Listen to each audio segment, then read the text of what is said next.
Halo semuanya, selamat datang di Spoiler 1923. Lihat sekali, lihat lagi, dan bagi yang belum lihat, ayo kita lihat. Dikatakan bahwa kematian hanya bisa membunuh kita sekali, tetapi cinta bisa membunuh kita berkali-kali.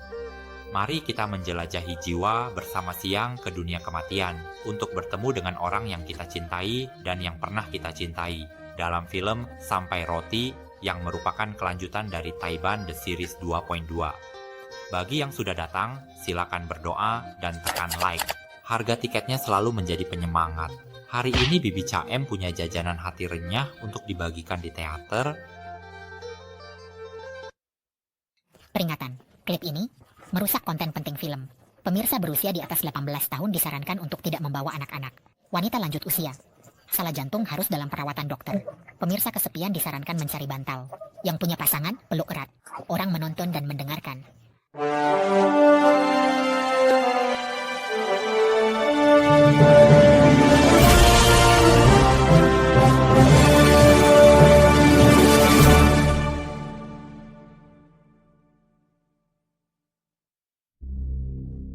Cerita dimulai dengan wanita hamil yang mengakhiri hidupnya. Biksu Siang, mantan pacarnya, merasa sedih. Tradisi mengharuskan janin dikeluarkan sebelum kremasi. Siang menghadiri pemakaman, merasa kehilangan. Seorang desa memperingatkan tentang hantu wanita hamil. Siang terjebak kenangan, mabuk, mengetuk peti mati, berharap bicara dengannya.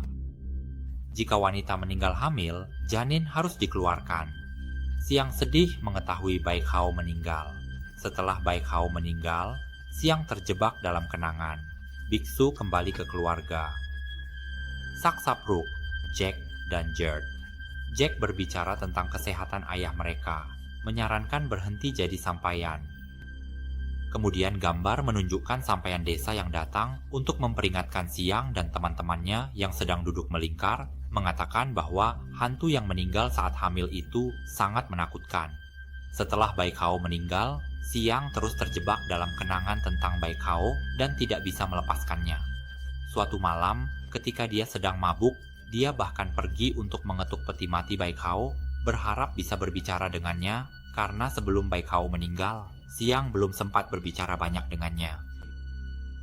Setelah itu, biksu kembali ke keluarga Saksapruk dengan dua anak laki-laki, Jack dan Gerd. Pada hari itu, saat makan, Jack mulai berbicara tentang kesehatan ayah mereka, bilang ayahnya kurang sehat dan harus berhenti jadi sampaian. Namun, sampaian bilang saat ini, dia belum ada pengganti. Jack khawatir dan ingin bantu ayahnya. Namun, ayahnya bilang, dia masih kuat dan bisa kerja sendiri. Malam itu, Gerd takut hantu. Warga desa juga takut hantu. Bai Hao dengar suara aneh, jadi tidak berani mandi lama. Dia cepat basuh tubuh dan lari masuk rumah tidur. Dia pergi membantu beberapa pekerjaan, tetapi ayahnya mengatakan bahwa dia masih kuat dan masih bisa bekerja sebagai pengurus pemakaman sendirian. Malam itu, dia yang takut pada hantu, dan selama itu, penduduk desa takut dengan cerita tersebut. Dari hantu Bai Hao, berkali-kali ia masih mendengar suara yang keras dan aneh, begitu aneh, hingga ia tidak berani mandi lama-lama. Ia hanya mengambil air untuk dirinya sendiri, lalu bergegas ke rumah untuk tidur. Di pernikahan, Siang bertanya kepada ibu Bai Hao. Siang berencana mencari tempat kremasi lebih dulu. Ibu Bai Hao ingin Siang ikut serta. Malam itu, Siang mengajak Jaro dan Muet menutup tempat dengan semen. Saat menutup, Siang melihat sesuatu mirip paku dibungkus kain merah. Ibu Bai Hao ingin mengundang Siang untuk ikut serta dalam upacara tersebut, karena setidaknya Siang pernah menjadi mantan. Di tengah malam itu, Siang mengajak Jaro dan Muet, teman dekatnya, untuk menutup tempat yang pernah Siang datangi dengan semen. Karena besok, Ibu Bai Hao akan melakukan ritual mencari tempat kremasi. Namun, saat Siang sedang menutup dengan semen, dia melihat sesuatu yang mirip dengan paku yang dibungkus dengan kain merah. Ketika Jaro mulai merasa aneh, mereka segera menutupnya dengan semen dan buru-buru pulang.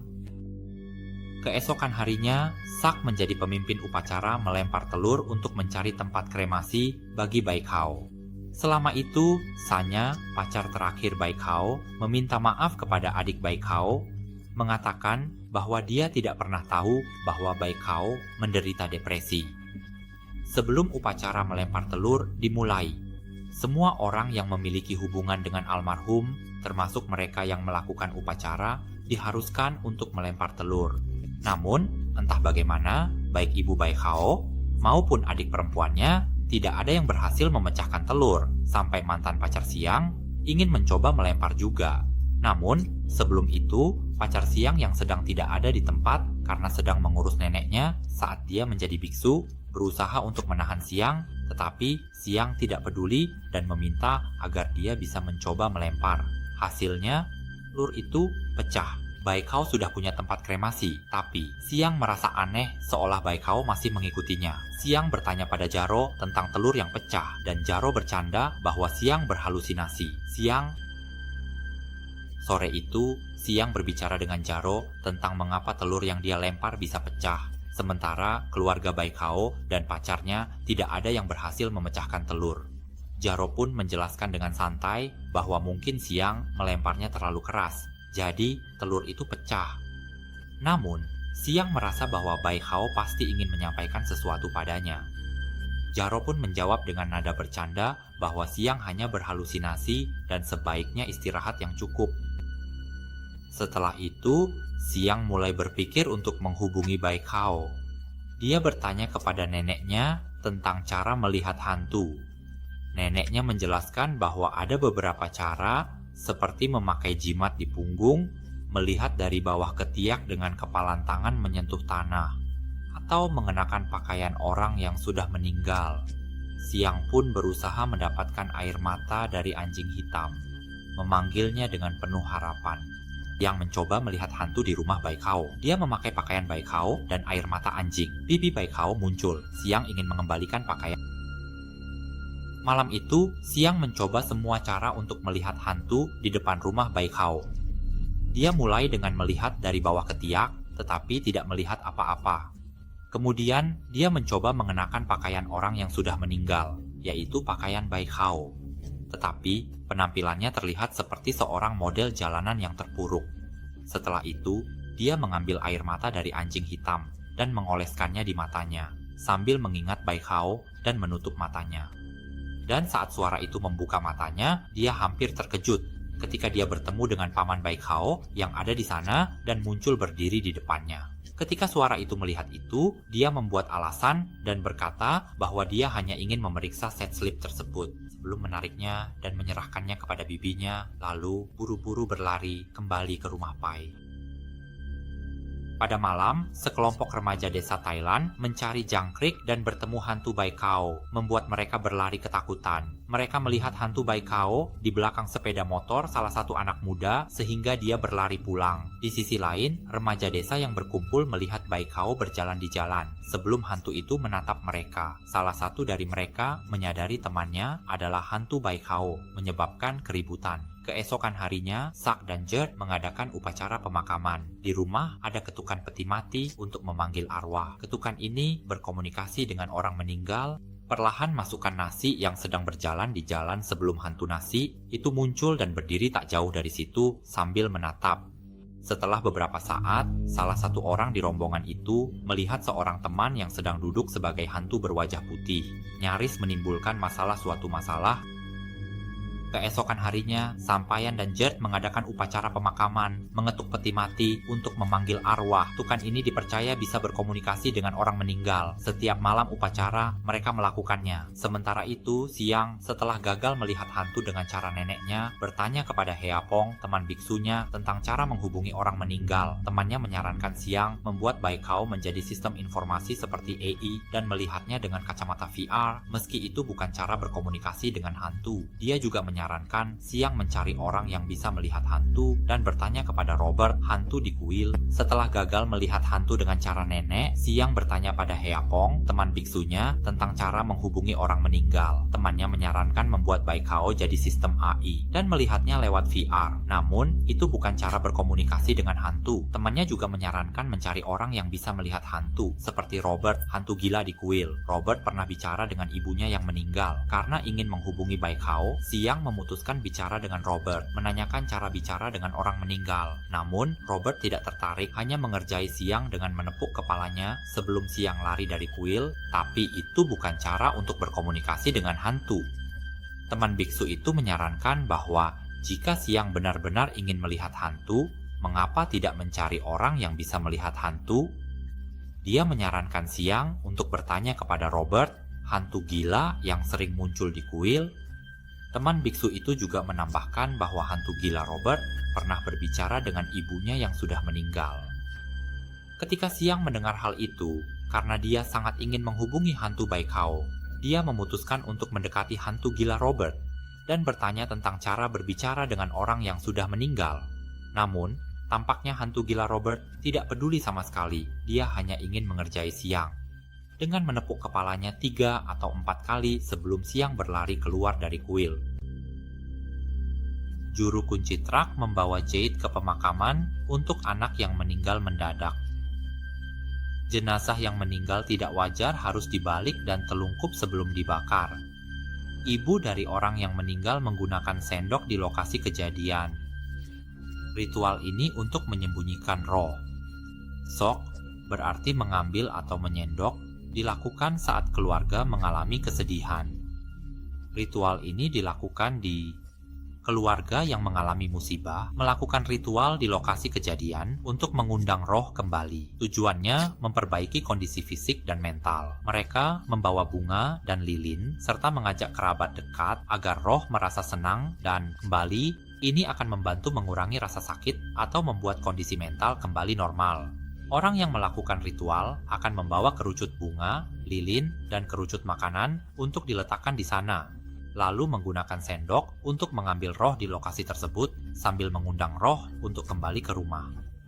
Yang penting juga adalah membawa kerabat dekat, seperti istri atau anak dari orang yang kita panggil, karena roh akan merasa senang dan segera kembali ketika melihat kerabatnya datang. Malam itu, warga masih melihat penampakan hantu berpakaian putih muncul terus-menerus. Hantu tersebut juga mengganggu pacar terbaru yang sedang tidur dengan pacar barunya. Dia merasa wajah itu familiar, seperti orang yang dia katakan tidak ada, hingga membuatnya terbangun dengan kaget dan berteriak. Suasana malam itu benar-benar mencekam. Setelah mengalami kekecewaan dalam mencoba berkomunikasi dengan roh berkali-kali, Jade mulai tertarik pada profesi juru kunci. Dia berpikir bahwa pekerjaan juru kunci pasti berhubungan erat dengan jenazah dan orang yang sudah meninggal. Dan pasti ada kalanya juru kunci bisa melihat orang mati atau setidaknya memiliki pengalaman yang menakutkan. Dengan pemikiran seperti itu, Jade pun mulai berbincang dengan Sak dan bertanya tentang ayahnya yang juga seorang juru kunci.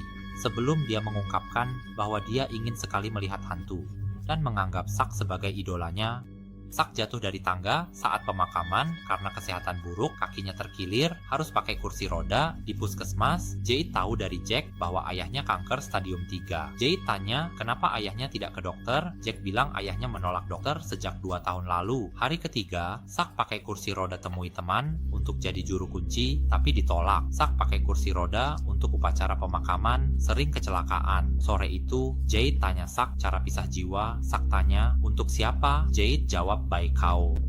Pada hari ketiga, karena harus menggunakan kursi roda, dia pergi menemui seorang teman dekat dan mengajak temannya untuk menjadi juru kunci, tetapi temannya menolak dan mengatakan bahwa dia ingin menghabiskan waktu bersama keluarga.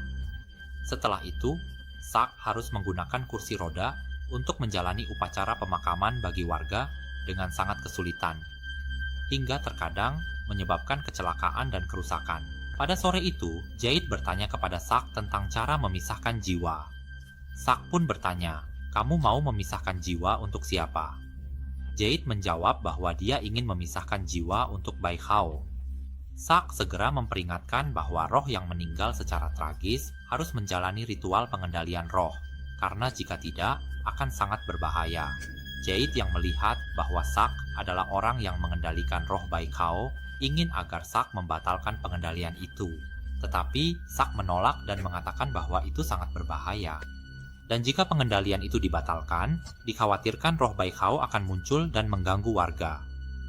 Malam itu, Jade meminta ayahnya untuk berhenti menjadi juru kunci karena usianya dan kesehatan yang mulai menurun.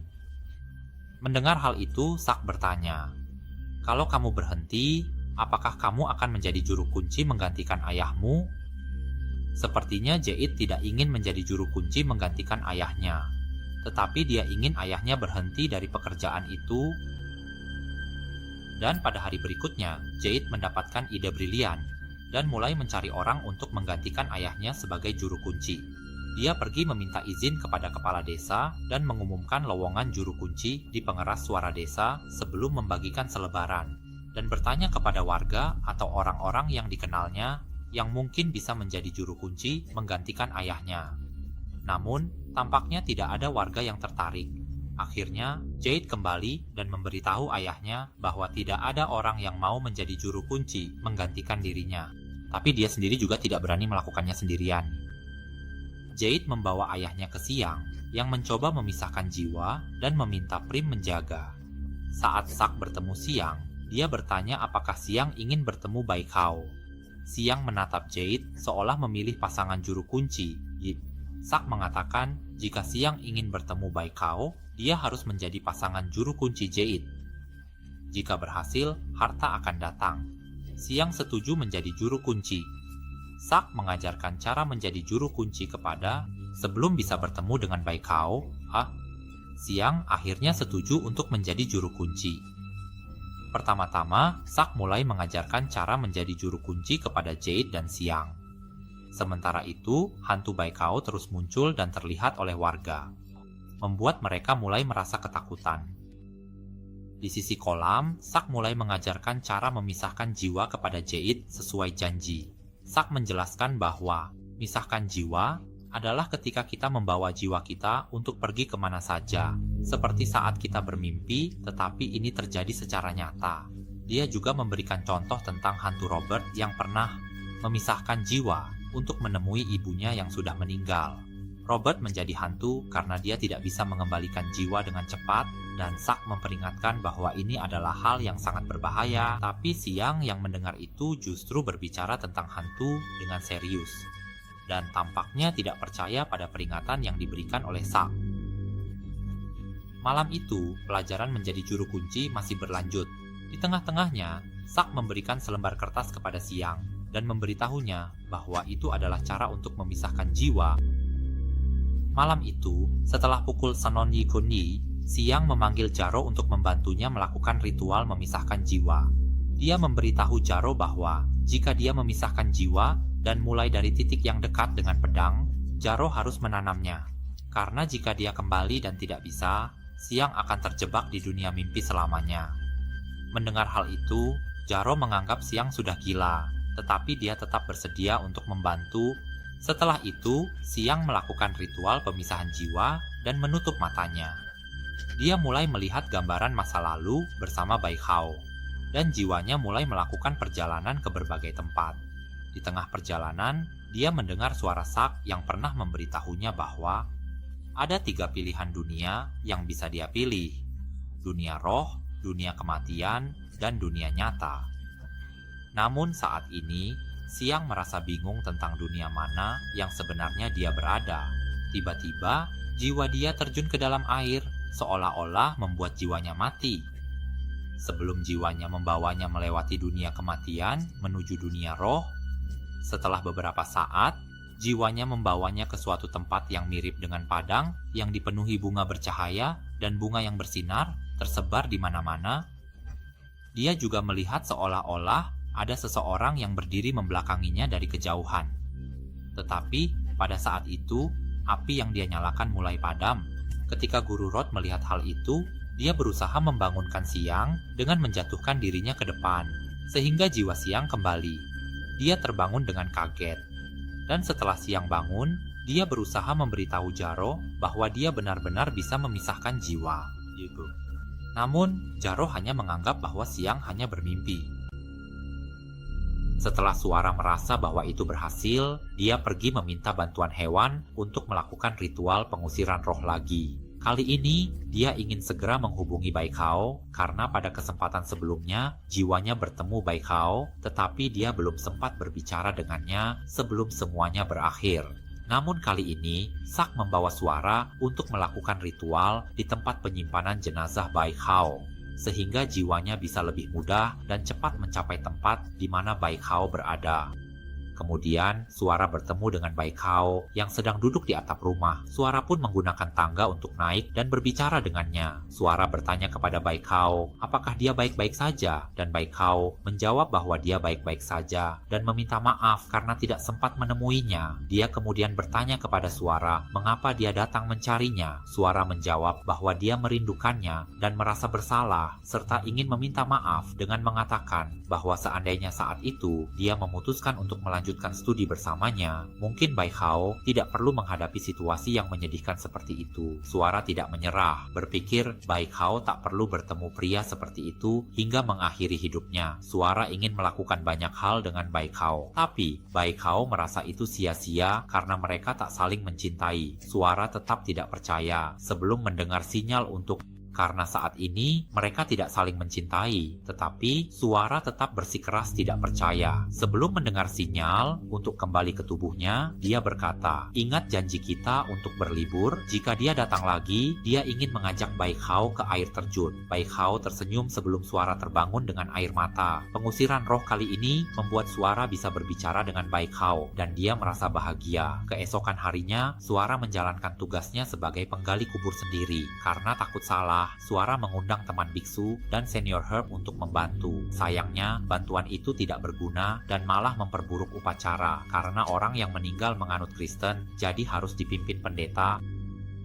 Pada hari berikutnya, Suara harus menjalankan tugasnya sebagai penggali kubur. Kali ini, mereka berdua harus melakukannya sendiri. Namun, karena takut melakukan kesalahan, Suara mencari bantuan dengan mengundang teman biksu dan senior Herb yang dikenalnya untuk membantu. Sayangnya, bantuan yang dipilihnya tampaknya tidak ada gunanya sama sekali. Bahkan, sepertinya membuat upacara menjadi lebih buruk, karena orang yang meninggal kali ini semuanya menganut agama Kristen.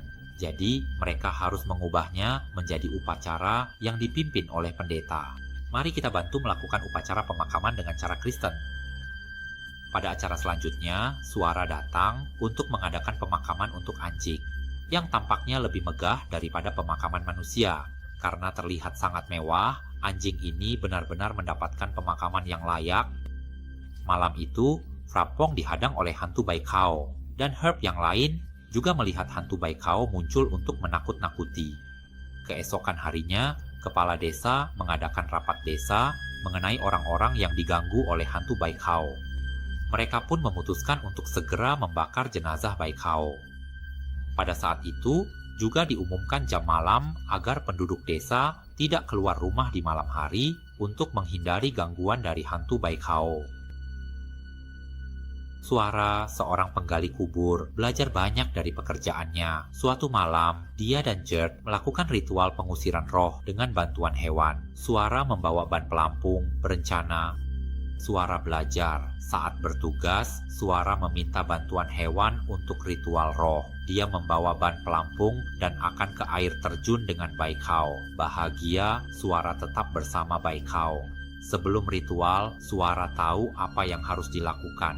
Setelah mengusir roh, Suara bertemu Baikao di air terjun. Bahagia, tetapi Baikao menghilang. Suara menunjukkan kepada ayahnya bahwa dia bisa menggantikan ayahnya. Ayahnya bangga.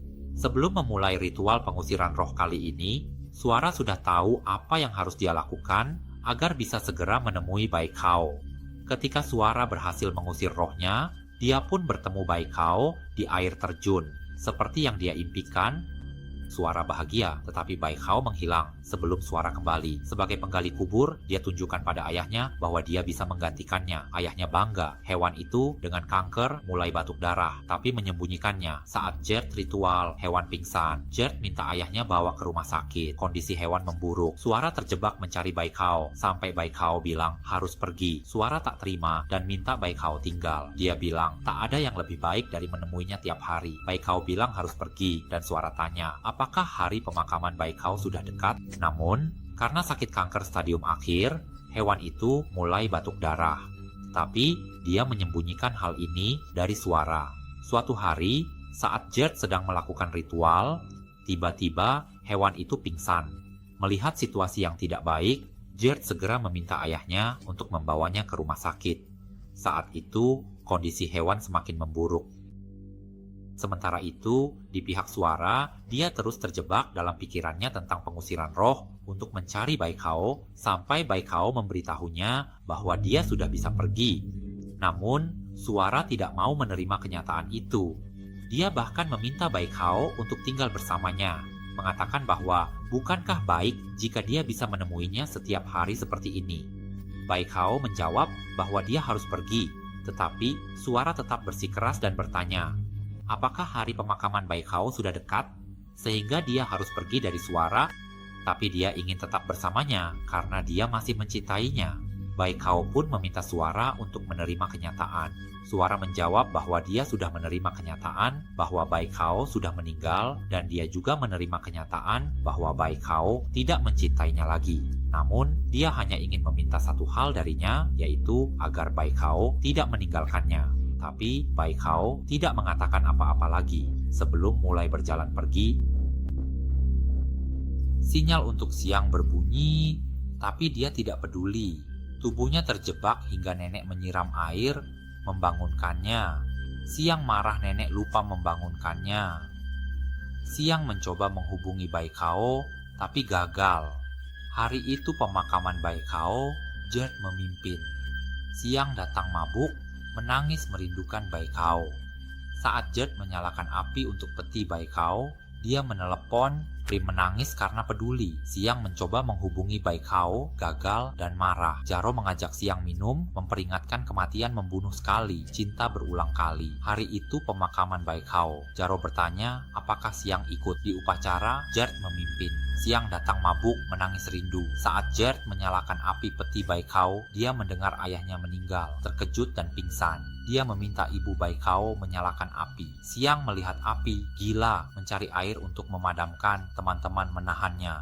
Hari pemakaman Baikao, Jaro bertanya kepada Siang, apakah dia akan ikut? Gerd memimpin. Siang mabuk dan menangis. Gerd mendapat kabar ayahnya meninggal. Ibu Baikao menyalakan api. Siang melihat api, berusaha memadamkannya. Harus ditahan. Jaro mengadakan pemakaman ayahnya, bertanya-tanya mengapa ayahnya pergi. Suara ayahnya terngiang, mengatakan bahwa tidak apa-apa, suatu saat pasti akan pergi. Tidak ada yang bisa menjamin besok ayah masih hidup. Dia harus bahagia saat ini. Mendengar ayahnya meninggal, Siang terkejut. Dia meminta ibu Baikao menyalakan api. Melihat api, Siang panik mencari air sehingga teman-teman menahannya. Gerd mengadakan pemakaman ayahnya dengan sedih, bertanya-tanya mengapa ayahnya pergi tanpa pamit. Di pemakaman, Siang mabuk dan bertanya pada Gerd bagaimana menghubungi arwah. Setelah itu, Gerd mengadakan pemakaman untuk ayahnya dengan penuh kesedihan, bertanya-tanya mengapa ayahnya pergi tanpa memberitahu. Suara ayahnya terngiang, mengatakan bahwa tidak apa-apa, karena jika ayah tidak pergi hari ini, suatu saat pasti akan pergi juga, karena tidak ada yang bisa menjamin besok ayah masih hidup. Jadi, dia harus bahagia dan menikmati pilihannya. Di pemakaman, Siang datang mabuk, bahagia dengan pilihannya dan menikmati hidup. Di pemakaman ayah Gerd, Siang mabuk dan berbicara kepada Gerd, mengatakan ayahnya telah pergi, lalu bertanya cara menghubungi arwah. Gerd menjawab bahwa ayahnya sudah pergi dan tidak bisa membantu, tetapi Siang bersikeras. Siang sedih, sementara Gerd berduka. Siang mendesak Gerd untuk berkomunikasi dengan arwah, membuat mereka bertengkar. Akhirnya, sepertinya orang yang berduka sangat kehilangan, dan Jaro masih merasa sedih tentang ayahnya. Dia harus menghadapi Siang yang terus meminta bantuan untuk menghubungi arwah, sampai akhirnya mereka berdua terlibat dalam pertengkaran, dan orang-orang di acara tersebut harus membantu menahan Siang agar tidak berbuat lebih jauh. Ketika teman-teman membawa Siang kembali ke rumah, salah satu teman bertanya kemana dia pergi. Nenek khawatir dan bertanya, apakah dia sudah makan, sampai Siang hampir menangis. Nenek kemudian mengikatkan tangan Siang dan memberinya makanan, sementara Siang terus menangis.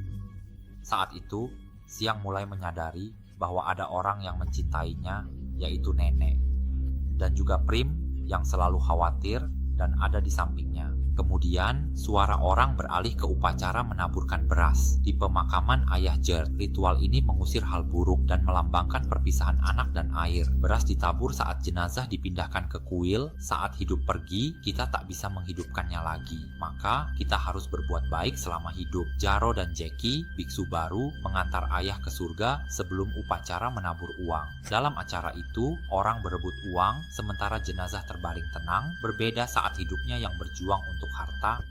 Begitu telur-telur tersebut hilang, maka mereka tidak dapat dihidupkan kembali. Oleh karena itu, fokuslah berbuat baik bagi diri Anda sendiri selagi Anda masih hidup.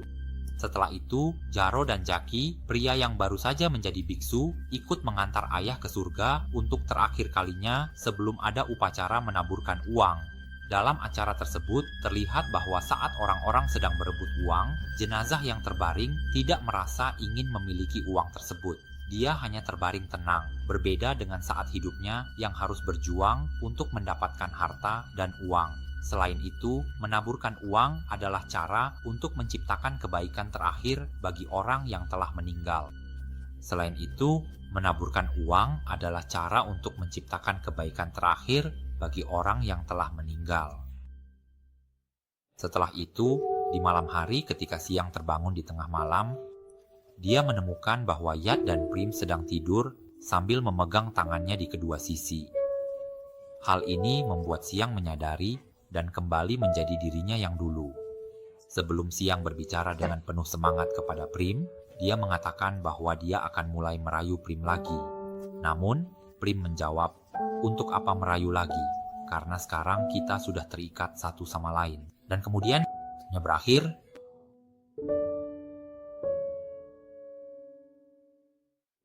Bagaimana nih dari The Undertaker for At? Ini film yang penuh rasa, entah itu manis, sedih, sepi, lucu, yang digarap dengan cukup baik. Dan kawan-kawan, bagaimana menurut kalian? Mari kita bicara. Tanpa cinta, kita masih bisa bertahan, tapi tanpa makanan, kita mungkin akan mati. Spoiler sedikit, 923. Hari ini saya pamit dulu. Sampai jumpa di video berikutnya. Untuk hari ini, selamat tinggal.